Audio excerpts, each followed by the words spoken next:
Losing weight fast and staying in shape is the most popular topic among women around the world.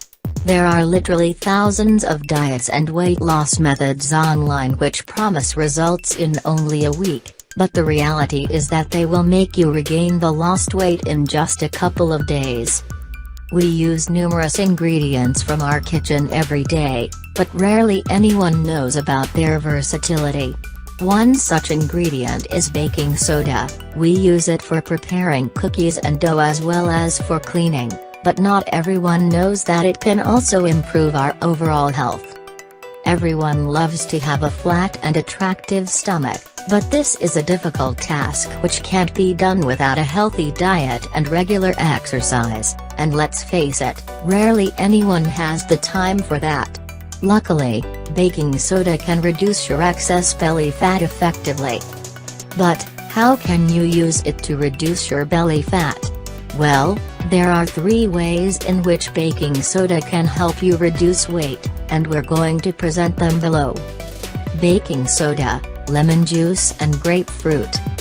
Ingredients: half a glass of water, 1 lemon or grapefruit, 1 teaspoon of baking soda.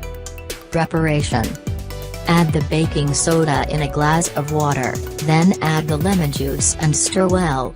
Drink the mixture every morning 20 minutes before breakfast to melt your belly fat. Baking soda and apple cider vinegar.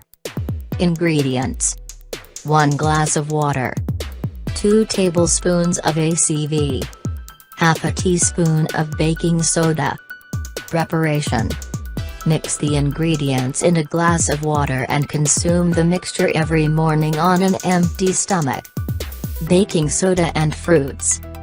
Ingredients: 1 cup of strawberries, a bunch of fresh mint leaves, 1 teaspoon of baking soda, 2 cups of water, 2 lemons.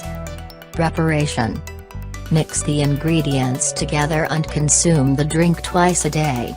You can add some ice for a cool, refreshing drink. Of course, the ingredient won't burn fat alone. You need to avoid consuming sugar and flour, as well as processed meat and alcohol. Stick to these tips and try the baking soda remedies described above and your belly fat will be gone soon.